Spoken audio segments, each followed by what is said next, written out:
Coucou tout le monde, aujourd'hui je vous propose de réaliser deux petites cartes avec la technique de l'embossage avec la pâte embossée et les brosses à estompe, donc comme ceci un peu. Donc voilà, vous avez une partie embossée, donc la partie rouge là, et le reste estompé avec les brosses.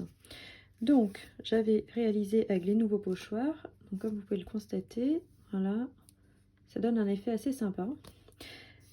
Et le cadre, en fait, c'est une idée de Christine Baudrier qui nous a proposé ça dans notre scrap papote l'autre jour, de faire l'encadrement intégral en guise de matage. Donc voilà.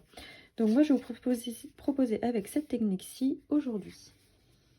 Donc, pour réaliser cette carte-ci, vous aurez besoin donc de pochoirs, donc les nouveaux pochoirs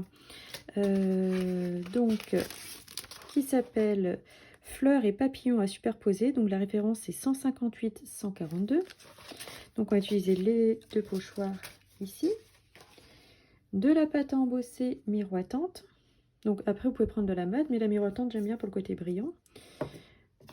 De recharge d'encre, donc les couleurs choisies. Donc moi j'ai pris Melon Mambo, Narcisse Délice et Mélodie à la mangue.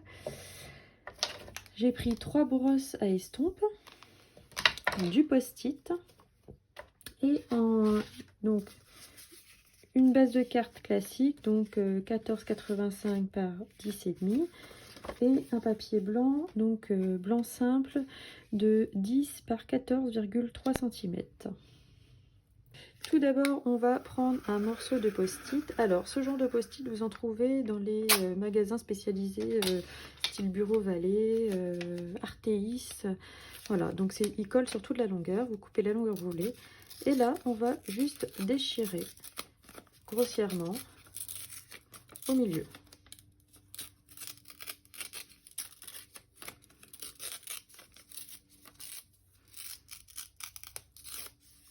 Une fois qu'on a nos deux parties, on va servir du quadrillage ici pour venir donc positionner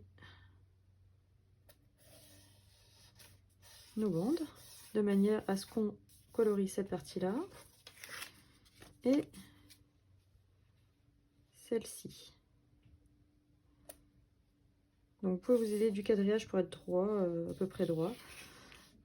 Après ça n'a pas beaucoup d'importance étant donné que nous allons faire quelque chose d'asymétrique. Donc là je peux peut-être même le décaler un petit peu plus, je me dis que ça peut être plus sympa. Vous voyez, ça se décolle facilement pour qu'il y ait une bande un chouille plus large ici de ce côté-ci. Voilà.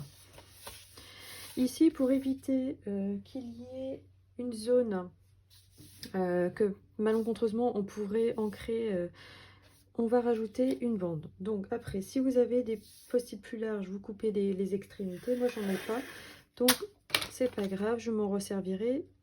Voilà. Une fois qu'on a fait ceci, on va ouvrir ces encreurs et on va utiliser nos brosses. Donc moi j'ai choisi 3 couleurs volontairement, mais on pourrait en prendre que 2 ou une seule. Donc on trempe dans le pad d'encre, vous voyez. Alors on évite de commencer directement ici, on va commencer sur le papier, sinon ça marque beaucoup, vous voyez. Donc là, je vais juste mettre des zones plus foncées sur les extrémités. Voilà. Ensuite, moi, je vais garder. Je vais prendre le papaye pâle. Donc, je repasse par-dessus légèrement le rose. Donc, le melon mambo. Vous voyez.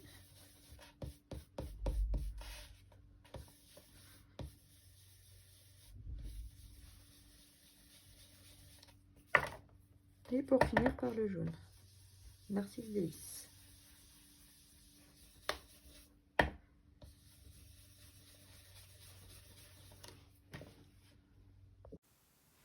vous allez donc retirer le post-it. Donc vous voyez, là, ça fait quand même un super effet de nuance. Donc ensuite, on va choisir son pochoir.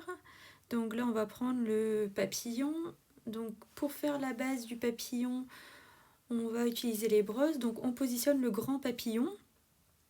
Ensuite, on va mettre encore du post-it, donc pour pouvoir éviter déjà que le pochoir bouge et cacher les petits trous en fait qu'il y a également sur le pochoir dans le bas là pour le papillon et la fleur.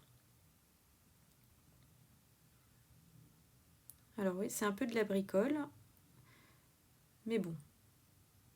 Après vos post-it, vous pouvez toujours les réutiliser, les petits bouts par-ci. Enfin, c'est pas à jeter une fois terminé. On va les réutiliser pour la pâte embossée après également. Donc, une fois que ça c'est fait, on choisit sa couleur. Donc moi, je vais partir sur du papaye pâle, pardon, papaye pâle.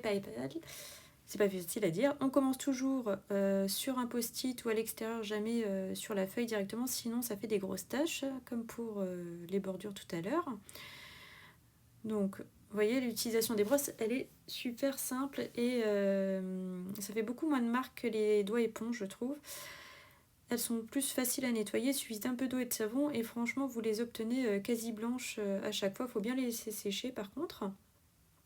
Donc là, je vais rajouter peut-être un peu de jaune, donc du Narcisse Délice, pour ajouter un peu d'intensité dans le fond.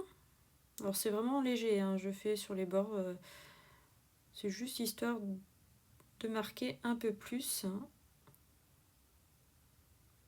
Donc ça c'est vraiment une technique très très simple, hein, les pochoirs. Vous en avez plusieurs dedans ce lot de pochoir qui est assez sympa, donc vous pouvez faire des fonds, mais l'idée d'utiliser en deux temps les pochoirs pour les papillons ou pour les roses, vous allez voir après, c'est vraiment super sympa. Donc on pourrait l'utiliser également qu'avec des brosses à estampes pour faire le deuxième passage. Vous voyez là c'est vraiment rendu sympa. Mais là on va utiliser la pâte embossée pour donner un peu plus de relief au projet. Donc on repositionne ces post-it. Voilà. Alors voilà, vous voyez un petit peu mes cheveux. Hop.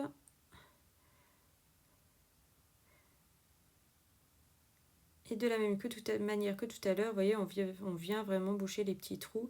Surtout là, c'est important parce que la pâte embossée, donc c'est quand même un peu liquide aussi. Et donc, il faut éviter que ça aille un peu partout, sinon ça va tacher votre projet, c'est un peu dommage. Bon, on peut toujours, vous me direz en scrap, rattraper. Mais bon, si on peut éviter, on le fait.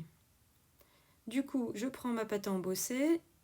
Donc, avec ma petite spatule, je la dépose. Donc là, j'avais déjà fait un projet donc avec la même couleur, donc j'ai gardé ce qui me restait. Donc là, il me restait quelques gouttes de melon mambo, mais je vais en rajouter un petit peu parce que là, c'est pas assez intense la couleur. Donc on rajoute, là je rajoute une goutte déjà pour voir. Et on rajoute donc on peut aller crescendo, on n'est pas obligé de tout mettre d'un coup parce que vous voyez, ça fonce quand même assez vite. Alors je vais quand même peut-être, je vais voir si je rajoute un petit peu plus. Voilà. Alors ça c'est un peu de la patouille, hein, j'avoue que... mais c'est assez sympa aussi à faire, ça change un peu d'utiliser que les encres. Vous voyez, ouais, je vais rajouter une goutte encore. C'est pas assez soutenu, je pense. Donc, j'utilise toujours mon petit chiffon. J'hésite. Je vais prendre une autre spatule pour racler le petit bout. Hop, ce qui reste déjà, dessus. on va enlever ce qui reste sur la petite spatule pour pas en perdre. Et on va voir ce que ça donne. Parce qu'il reste un peu de blanc encore. Voilà. Donc, on va vraiment rajouter un tout petit peu. Une petite goutte en plus. Voilà. Voilà. Alors c'est une technique super sympa, hein. Vous pouvez l'utiliser pour plein de choses. La pâte embossée, vous pouvez créer aussi vos pochoirs avec vos die Et du coup, l'utiliser, c'est... donc là, c'est de la pâte à embosser miroitante, donc il y a de la paillette. Alors, vous verrez, hein, en l'utilisant, les paillettes, ça colle quand même pas mal. Une deuxième couleur Donc, ici. il faut vraiment, par contre, penser à nettoyer assez vite son matériel derrière, parce qu'après, ça accroche quand même un petit peu. Mélodie de là, mangue. je vais mettre de la mélodie de mangue dans le deuxième partie, pour faire un peu un dégradé dans le papillon, parce que bon, les papillons, c'est assez sympa quand c'est coloré. Donc vous voyez, hop, je fais mes petits tas. Donc j'utilise toujours, enfin moi pour faire mes mélanges, la petite on vient prendre feuille de silicone que nous avons là, je la trouve vraiment pratique pour tous ces projets-là. Donc je prends de la pâte embossée sur la spatule et je commence vers le haut et je viens étaler en raclant, vous voyez, sur le pochoir. Alors toujours à plat, hein, je mets, et vous voyez, là je vais pas en mettre uniformément partout parce que j'ai pas envie de... Voilà, j'ai envie de mettre plusieurs couleurs dedans et faire un peu un lissage, une fondue de couleurs. Donc, j'essuie, donc là je prends du sopalin réutilisable. Alors, si vous voulez savoir, je le prends chez H2O avec ma conseillère. Je trouve ça, elle m'avait montré ce produit, je trouve ça génial pour le scrap. Pour toutes ces petites choses-là, c'est pratique. On le rince, on le lave et voilà, on peut le réutiliser. Et ça permet vraiment de rincer son matériel sur tout ce genre de choses assez rapidement. Donc, j'enlève mes post-it. Vous voyez. Donc, je fais attention de ne pas en remettre sur la feuille à côté, ça serait dommage. Vous voyez. Et je soulève. Voilà. Donc, vous voyez, le rendu est assez sympa. On a une fondue pailletée, ça met en relief. Donc ça sèche relativement vite la pâte embossée. Vous pouvez également, pour la faire sécher plus vite, utiliser un peu le comment s'appelle, le pistolet chauffant. Donc on recommence donc sur une deuxième avec les roses. Donc de la même manière, on va prendre le post-it que nous allons utiliser pour cacher les zones que nous ne voulons pas marquer. Donc vous voyez, j'ai réutilisé le même post-it, hein. On peut... c'est pas gênant, ça permet aussi de... Voilà, ça évite d'en utiliser trop. Donc je vais reprendre mes chutes de post-it, vous voyez, pour cacher le reste. Et voilà. Donc ici, on va recommencer la manip. Donc là, j'utilise le Narcisse Délice. Et je viens frotter avec ma brosse à estompe de nouveau sur les fleurs. Alors celui-là, c'est un de mes préférés en pochoir, je trouve qu'il est vraiment sympa. Alors je suis pas très rose à la base, je trouve au début que ça ferait peut-être un peu vieillot, et en fait je le trouve vraiment très joli, le rendu est sympa. Alors vous voyez là, j'ai pas fait partout pareil le jaune parce que je trouvais sympa l'idée d'avoir des zones un peu plus foncées, que ce soit pas parfait. Dans la nature, les roses elles sont pas tout le temps uniformes, donc voilà, j'ai voulu l'utiliser de cette manière-là. Donc là on va réutiliser celui-ci. Alors pour le redécaler, il faut bien viser, c'est-à-dire bien mettre en face, vous avez des petites marques blanches, en fait c'est ces marques blanches-là qu'on vient recouvrir. Donc vous voyez, on vient vraiment le positionner au-dessus de l'autre. Bon, c'est pas compliqué, hein, il suffit de regarder. Et hop, je remets mes petits post-it pour pouvoir embosser, mettre la pâte à embosser par la suite. Donc, après, une fois que vous aurez utilisé une fois ces pochoirs, je pense que vous allez les adorer, c'est tout comme moi. Donc là, je vais repositionner un peu différemment. Voilà. Et il reste un petit trou à masquer. Parfait. Donc du coup, on va reprendre notre pâte embossée. Donc il nous en reste. Alors ne la gaspillez pas quand vous en avez fait. Essayez de d'utiliser d'autres projets, de ne pas en faire de trop au départ pour pas qu'il vous en reste. Ce serait un peu dommage. Donc voilà, là je recouvre totalement. Vous voyez, j'en ai mis pas mal sur la spatule et j'ai raclé tout de suite. Donc le but c'est de racler bien, que ce soit bien net.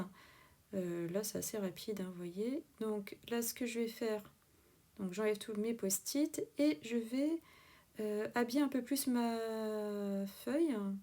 Donc vous voyez, ça rend c'est vraiment très joli là. On va utiliser une fleur en plus, alors on va la mettre dans le bas. Utiliser cette fleur-ci. Donc là, je n'utilise pas de post-it parce que bon, je vais faire attention de ne pas la lire sur ma carte de toute façon. Hop, j'utilise la fin de ma pâte de cette manière. J'en gaspille moins et je finis d'habiller mon projet. Vous voyez, j'utilise vraiment tout ce qui me reste. Et voilà, je racle bien toujours. Donc ces pochoirs-là, vous les retrouverez dans le catalogue du coup saisonnier. N'hésitez pas, si ça vous intéresse, je vous mettrai les liens du matériel nécessaire pour réaliser ces cartes-ci. Donc après, bien sûr, je vais vous proposer la liste du matériel avec ces couleurs-là, mais bien évidemment, vous changez les couleurs après dans le panier si vous le souhaitez. Vous pouvez ajouter ou enlever des articles. Moi, je mets vraiment tout le matériel nécessaire pour faire un projet, du coup de papier, en passant par les adhésifs, encre, bloc. C'est pour celles qui n'ont pas tout le matériel nécessaire et voilà. Donc vous voyez, nous avons 2 projets, donc avec une même base, on a fait 2 pochoirs différents. Ensuite, il nous reste à tamponner un sentiment. Donc ici, j'ai choisi Au goût de miel pour tamponner sur une.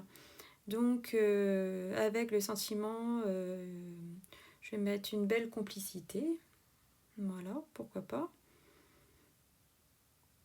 Alors là, je vais choisir de faire le tampon dans les mêmes tons.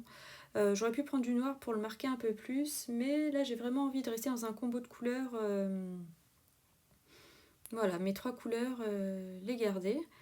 Donc je vais l'ancrer, hop, et venir tamponner ma carte.